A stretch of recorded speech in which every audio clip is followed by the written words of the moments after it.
우리 지난주에는 하나님을 떠난 이스라엘이 바벨론의 포로로 끌려가서 70년을 살았다는 말씀을 나눴습니다.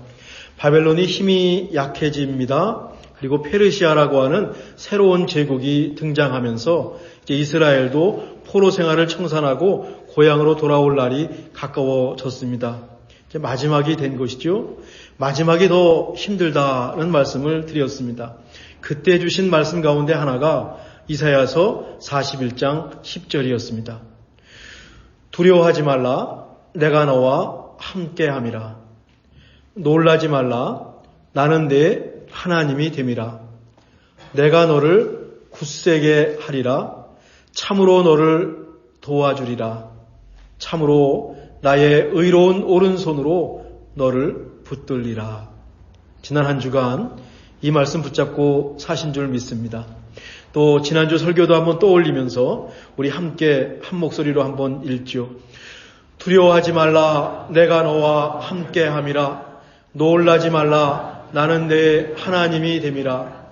내가 너를 굳세게 하리라. 참으로 너를 도와주리라. 참으로 나의 의로운 오른손으로 너를 붙들리라. 솔직히 우리 모두의 삶이 쉽지가 않습니다. 팬데믹 막바지도 힘들지만 팬데믹 이후의 삶도 결코 녹록해 보이지 않습니다. 전쟁은 그치지 않고요. 각 나라는 자기 이익을 챙기는데 지금 혈안이 되어 있습니다. 개인도 이 어려움을 겪고 나니까 나부터 살자라고 하는 마음이 지금 한가운데 우리도 모르게 들어와 있는 것 같습니다. 세상이 뒤숭숭하죠. 치솟는 물가는 큰 문제입니다. 가스값을 잡을 수가 없습니다. 또 6불이 되었습니다. 그 한가운데서 살아가는 우리 개인의 삶이 쉬울 리가 없습니다. 이 시스템이 흔들거리는데, 이 배가 흔들리고 있는데 우리 개인이 그 배 안에서 잠잠히 살기가 꽤 어렵습니다. 그래도 살아남아야 한다. 지난 2년 팬데믹도 우리가 살아남았으니 우리가 앞으로 팬데믹 이후도 살아남아야 합니다. 이럴 때 신앙의 힘, 하나님 말씀의 능력이 우리에게 실제가 되기를 간절히 바랍니다. 함께 나누는 두려워하지 말라라고 하는 이 연속 설교가 우리 각자에게 그리고 우리 교회에 힘이 되기를 간절히 바랍니다. 이제 오늘과 다음 주는 구약성경 다니엘서를 살펴보려고 합니다. 다니엘은 바벨론 제국과 페르시아 제국을 모두 경험한 인물입니다. 바벨론과 페르시아에서 최고의 위치까지 올라갔습니다. 바벨론의 포로로 잡혀온 이스라엘 소년이 나름 출세한 거죠. 나름 성공한 것이죠. 그런데 다니엘서의 초점은 다니엘의 성공과 출세에 있지 않습니다. 언젠가 다니엘 학습법이라 그래가지고 다니엘을 닮으면 1등할 수 있고 세상에 출세했다고 있는데 다니엘서의 초점은 거기에 있지 않습니다. 다니엘의 출세 여부에 상관없이 세상 속에서 어떻게 신앙을 지키면서 살아남았느냐라고 하는 것이 다니엘서의 초점이고, 한 걸음 더 나가면 야훼 하나님이 바벨론의 마루둑보다 크신 분을 어떻게 드러냈느냐. 그 제국 한가운데서, 세상 한가운데서 어쩌면 실패한 신, 없는 것 같은 야훼 하나님이 세상의 모든 신보다, 마루둑보다 더 크신 분임을 어떻게 드러냈느냐라고 하는 것이 다니엘서의 초점입니다. 잠깐 지난주 설교로 좀 갔다 오겠습니다. 저는 지난주 설교에서 이런 말씀을 드렸습니다.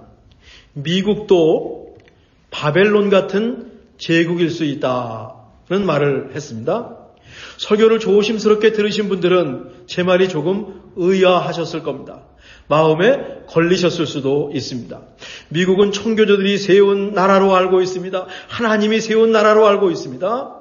1970년대에는 80% 이상이 기독교인이었습니다.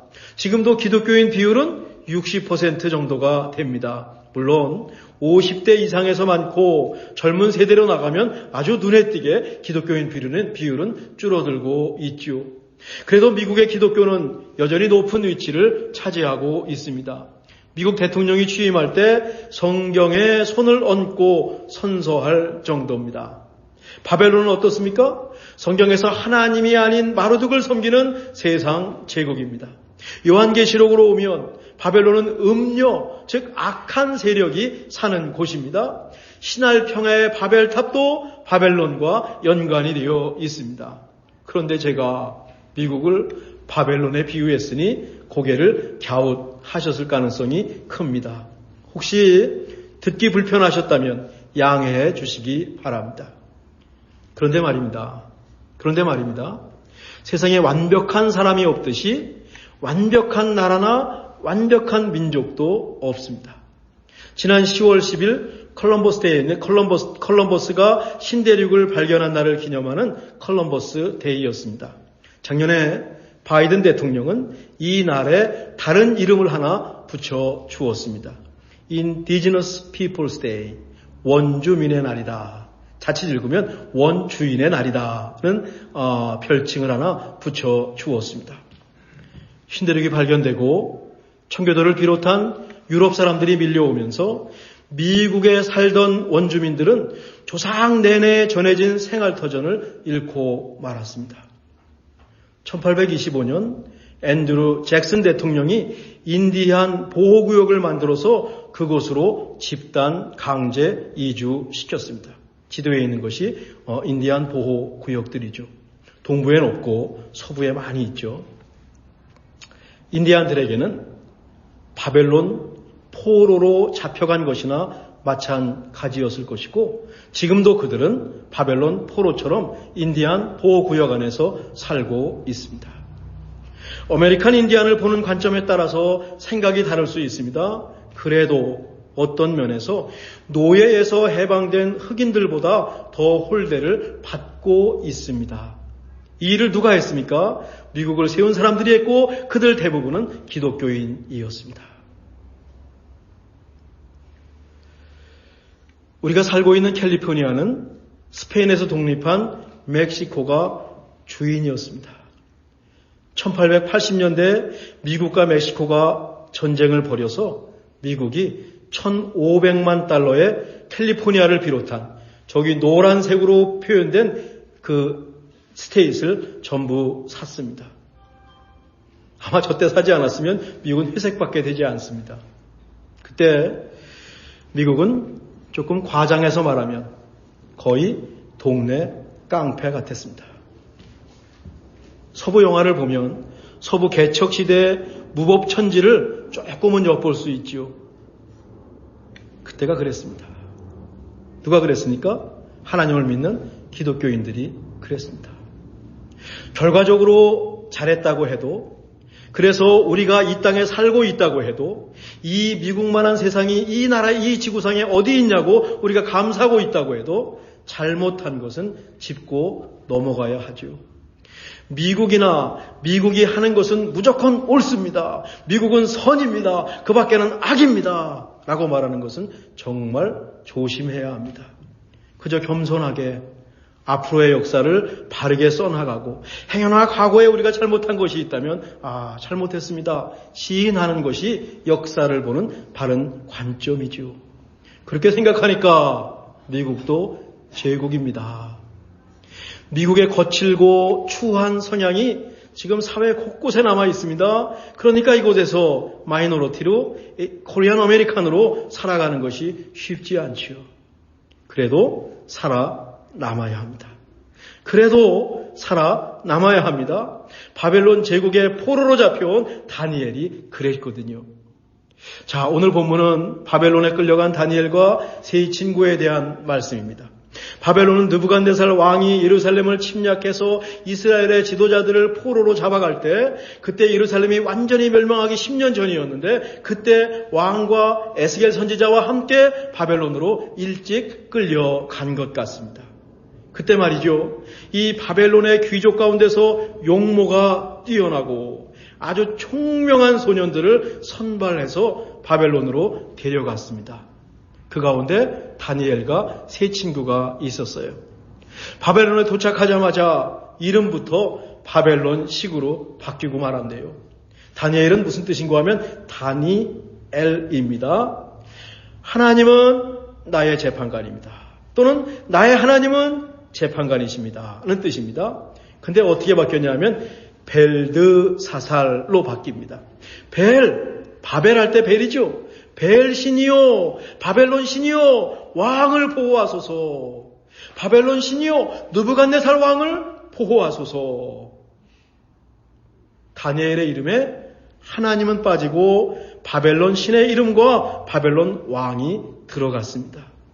무엇보다 이름을 바꿨다는 것은 일제 강점기의 창시계명에서 보듯이 이스라엘 사람 다니엘을 바벨론 사람 벨드사살로 바꿔 놓겠다는 것입니다.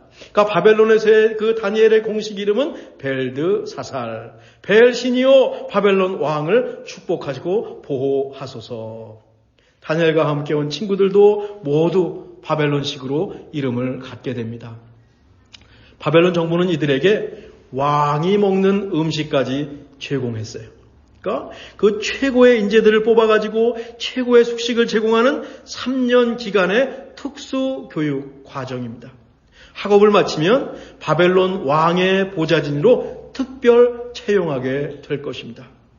우선 바벨론 학문과 언어를 배우게 해요. 당시 바벨론 학문은요, 다름 아닌 점성술이었습니다. 별을 보면서 나라의 운명을 예측하는 거죠. 꿈을 해석하고 점을 치면서 나라의 일을 예언하고 자문하는 방식, 이것도 바벨론의 학문이었습니다. 악한 영을 쫓아내는 것도 어쩌면 바벨론 신의 이름으로 악한 영을 쫓아내는 것도 다니엘은 배웠을 것입니다. 이런 것이 당시의 학문이고 세상 잘 나가는 그 당시의 첨단 과학, 제국의 과학이었습니다. 바벨론 언어를 배웠다 그랬잖아요. 바벨론 언어에는 수많은 바벨론들의 신, 바벨론은요 강에도 신이 있고 달에도 신이 있고 나무에도 신이 있고 맨신입니다. 그러니까 바벨론 언어 속에는 수많은 신들의 언어가 등장을 해요. 아니 다니엘 이름에도 바벨론 신의 이름이 있는데 말해 무엇하겠습니까? 하나님과 전혀 상관없는 세상 제국의 일입니다. 이런 학문을 배우는 다니엘의 마음이 여러분 어땠을까요? 불편했을 겁니다. 적어도 편하지 않았을 겁니다. 그래도 살아남아야 합니다. 다니엘서는 바벨론 포로로 잡혀가서 하나님 백성이 어떻게 살아남았느냐, 그것을 가르쳐주고 있습니다. 다니엘은요, 이 세상 학문을 정말 열심히 공부했나 봐요. 3년 과정을 아주 우수한 성적으로 졸업합니다. 누구보다 열심히 이 바벨론 언어와 학문을 배웠다는 뜻 아니겠습니까? 아니, 성경은 보니까 놀랍게도 하나님께서 이런 언어와 학문을 배우는 다니엘을 도와주셨다. 17절입니다. 우리 한번 읽어보실까요? 하나님이 이 네 소년에게 학문을 주시고, 이 학문은 바벨론 학문이에요. 모든 서적을 깨닫게 하시고, 이 서적도 바벨론 서적이에요. 성경이 아닙니다. 지혜를 주셨으니 다니엘은 모든 환상과 꿈을 깨달아 알더라. 바벨론의 박수들보다, 바벨론의 어쩌면 무당들보다 10배나 뛰어났다는 말을 하고 있는 겁니다. 하나님께서 다니엘이 바벨론 학문과 언어를 배우고 습득하는 것을 도와주셨습니다. 그 결과 다니엘은 다른 학생들은 물론이고 바벨론의 점쟁이들보다 10배나 탁월한 능력을 갖게 되었습니다. 다니엘이 바벨론을 보좌하는 자리에 오르죠. 특채됩니다. 그 후에도 다니엘은 승승장구해서 바벨론은 물론 페르시아 왕궁에서 최고의 관리로 일합니다. 이 말씀을 잘 읽다 보면 말이죠. 왜 다니엘은 이름이 바뀌고 바벨론 학문을 배우는데 반발하지 않았을까? 의심이 생깁니다. 옛날에 일제 강점기에는 창시계명 하지 않아서 순교한 사람이 있다고 했는데 왜 다니엘은 이름이 바뀌고 바벨론 학문을 배우는데 반발하지 않았을까? 거부하고 저항하는 것이 좋은 신앙이 아닐까? 다니엘의 신앙이 좀 이상한데 어떻게 하나님을 믿는 사람이 점을 치고 꿈을 해몽하는 일을 배운단 말입니까? 차라리 순교하는 것이 좋은 신앙 아니었을까? 이런 질문이 생깁니다. 그런데 다니엘은 이 상황을 받아들였고요. 그 일을 했습니다. 거절이라는 방식이 아니라 순응, 동화, assimilation이라는 방식을 취했습니다. 어떻게 보면 타협한 겁니다. 근데 하나님도 그런 다니엘을 도와주셨습니다. 살아남아야 했거든요. 다니엘이 순교할 수 있었습니다. 다니엘은 충분히 그런 믿음이 있죠. 뒤에 나옵니다. 그런데 바벨론의 포로로 잡혀온 다니엘, 그를 향한 하나님의 뜻은 어떻게든지 바벨론에서 살아남는 것이었습니다. 다니엘 역시 세상의 삶을 회피하거나 거절하지 않고 적극적으로 수용했습니다. 우리 그리스도인이 세상을 대하는 방식을 딱 두 가지로 나눈다면 아주 심플하게 두 가지로 설명할 수 있어요. 세상을 거절하는 겁니다. 세상과 담을 쌓는 겁니다. 예전에 노래방 가면 꼭 찬송가 부르는 분이 있습니다. 주 안에 있는 나에게 내 주를 가까이. 노래방 가서도 찬송가만 부르는 겁니다. 직장에 가서도 학교에 가서도 교회에 온 것처럼 행동하는 겁니다. 세상 문화를 다 배격하는 겁니다. 세상은 악한 곳입니다. 세상 일은 다 악한 것이고 교회 일만 선한 일이라고 생각하는 것입니다. 세상의 삶이 행복하지 않겠죠. 얼른 예수님 오십시오. 나 얼른 데려가십시오. 이 죄 많은 세상은 내 집 아니네. 내 집은 오직 하늘나라 저 위에 있네. 세상에서 물과 기름처럼 따로 놀게 될 것입니다. 다니엘은 이런 식으로 바벨론에서 살지 않았습니다. 바벨론 신이 들어있는 이름까지 갖게 되었으니 말해 못합니까? 바벨론 학문을 다 배우지 않았습니까? 하나님도 이런 다니엘을 도와주셨다니까요. 세상과 담을 쌓는 것만이 올바른 신앙은 아닌 것 같습니다. 물론 이런 면도 세상의 신앙 속에 있지만 이 신앙만이 올바른 신앙은 아닌 것 같습니다. 우리도 세상에서 살아갑니다. 우리가 보는 책이나 우리가 연구하는 학문, 생업이 하나님과 직접 연결된 것이 아닐 수도 있습니다. 아닌 경우가 훨씬 많으실 겁니다. 그냥 세상 학문이고 그냥 세상 일입니다. 우리 대부분은 지난 한 주간 세상 속에서 그런 일을 하다가 오늘 교회에 오셨습니다. 다니엘을 보니까 그 일도 중요합니다. 그 일도 중요합니다. 다니엘을 보니까 세상 일을 두고도 우리가 하나님께 하나님 도와주세요 기도할 수 있습니다. 다니엘이 기도하지 않았을까요? 기도했지요. 아니 하나님께서는요, 하나님과 관련이 없어 보이는 세상 일에도 함께 하시고 우리를 도와주십니다. 그 안에서도 하나님은 일하십니다. 우리가 세상에서 힘을 낼 수 있는 근거입니다. 이까짓 건 뭐 하나 하나님과 상관없는데 아니 그 일도 중요하다니까요. 자, 세상과 담을 쌓고 사는 믿음의 반대는 무엇이겠습니까? 세상에 섞여 사는 겁니다. 교회에 와서도 딴따라를 부르고 있는 겁니다. 예수 믿는 사람이라는 표시가 하나도 나지 않습니다. 구별되지 않습니다. 신앙과 삶의 경계가 없어요. 이것도 큰 문제죠. 다니엘은요, 뜻을 정했습니다. 히브리어 본문을 따르면 마음을 셋했습니다. 바벨론 문화와 정책에 충실히 따르면서 소위 성공했지만 하나님 백성으로 양보할 수 없는 지점을 만들어 놓고 그것은 목숨 걸고 지켰습니다. 어떤 걸 지켰는가 하면 대표적으로 세 가지입니다. 첫째로 다니엘이 바벨론 특수학교에 다니면서 왕궁에서 제공하는 음식을 먹지 않아요. 그렇게 뜻을 정했습니다. 마음을 셋했습니다. 당시 왕궁의 음식은 바벨론 신전의 제물로 드려진 것이 많았기 때문에 이 부정한 음식을 먹으면서 내 몸을 더럽힐 수 없다고 다니엘은 목숨 걸고 뜻을 정했던 것입니다. 대신 채식을 했어요. 근데 고기를 먹은 다른 학생들보다 얼굴에서 빛이 났다라고 말하고 있습니다. 둘째로 다니엘의 친구들입니다. 다니엘의 친구들은요, 뜨거운 풀무불에 던져져 죽는 것을 알고도 느부갓네살 금신상에 절하지 않았습니다. 세상 제국 바벨론에 살고 있지만, 세상 제국 바벨론에 살아남고 있지만 세상을 섬기지는 않았습니다. 세상에 절대로 절하지는 않았습니다. 구별점입니다. 그때 세 친구들이 멋진 말을 하죠. 하나님께서 우리를 구원해 주실 겁니다. 그런데 하나님이 우리를 구원해 주지 않으신다 해도 그리 아니하실지라도 하나님 아닌 다른 신에게 절할 수 없습니다. 결국 펄펄 끓는 풀무불에 던져지는데 하나님의 은혜로 살아납니다. 세 번째 구별점은 뭔가 하면 다니엘은 하루에 3번 예루살렘을 향해서 기도했습니다. 다니엘을 시기하고 질투하는 사람들이 바벨론 신이나 왕 외에 다른 신에게 기도하는 사람은 사자굴에 집어넣읍시다. 그래도 다니엘은 집에 가서 창문을 활짝 열고 그 예루살렘을 향해서 어김없이 같은 장소에서 기도했습니다. 죽을 각오를 하고 기도했다라고 하는 것입니다. 결국 다니엘이 사자굴에 던져지죠. 그리고 살아납니다.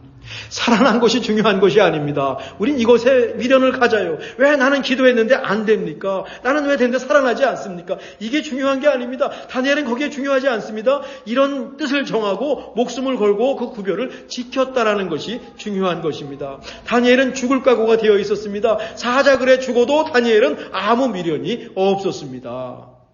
바벨론 제국의 총리가 되고 출세하는 것 다니엘에게 그렇게 중요하지 않았어요. 많은 것을 양보했지만 뜻을 정했고 그것을 지키는 것이 어쩌면 다니엘에게 중요했고 살아남는 것이 중요했고 그 와중에 자기를 통해서 하나님이 어떻게 드러내는가, 나를 통해서 이 어두운 세상에 하나님이 어떻게 빛으로 드러날까 라고 하는 것이 다니엘의 초점이었습니다. 출세를 해도 또 출세하지 못해도 하나님을 드러내는 방법은 우리 각자에게 너무도 많이 있거든요. 다니엘은 세상을 사는 우리에게 귀감이 돼요. 세상 속에서 하나님 백성으로 어떻게 살아야 할지 지혜를 줍니다. 우리 역시 세상을 살아가거든요. 세상 학문을 배우고 세상 일을 합니다. 세상을 등져서는 안 되는 거구나. 내가 하는 세상 일도 지긋지긋하지만 정말 힘들지만 이것도 소중한 거구나.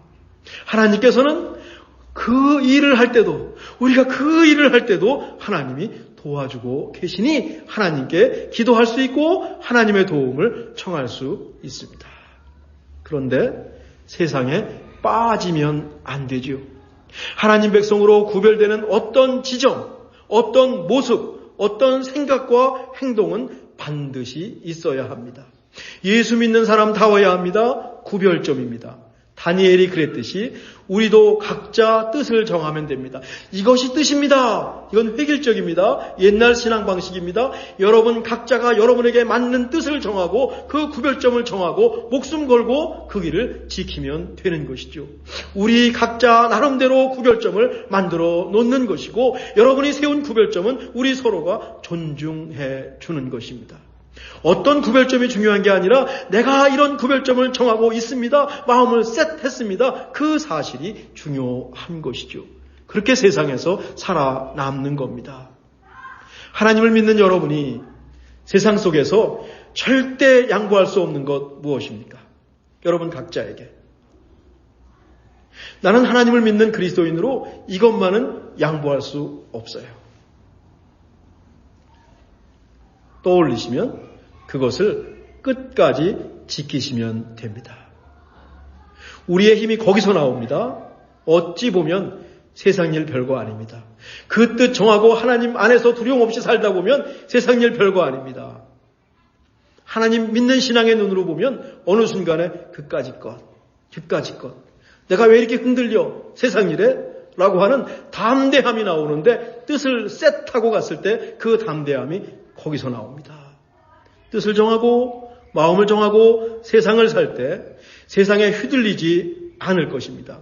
어지러운 세상 속에서 중심을 잡고 두려움도 다스릴 수 있을 것입니다.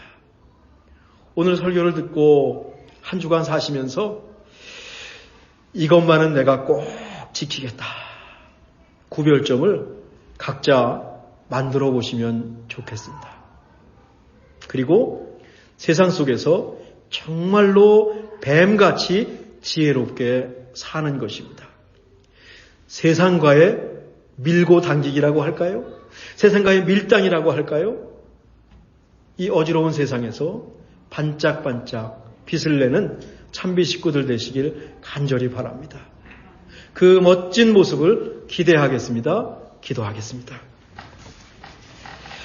하나님, 우리가 사는 미국이 아무리 좋은 땅이라고 해도 이곳도 세상 제국이네요.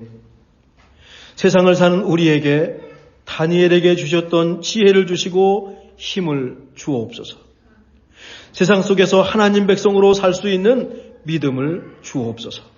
하나님 백성답게 세상에서 다음 한 주간도 멋지게 근사하게 두려움 없이 담대하고 강하게 살아남게 해 주시옵소서. 예수님의 이름으로 기도하옵나이다. 아멘.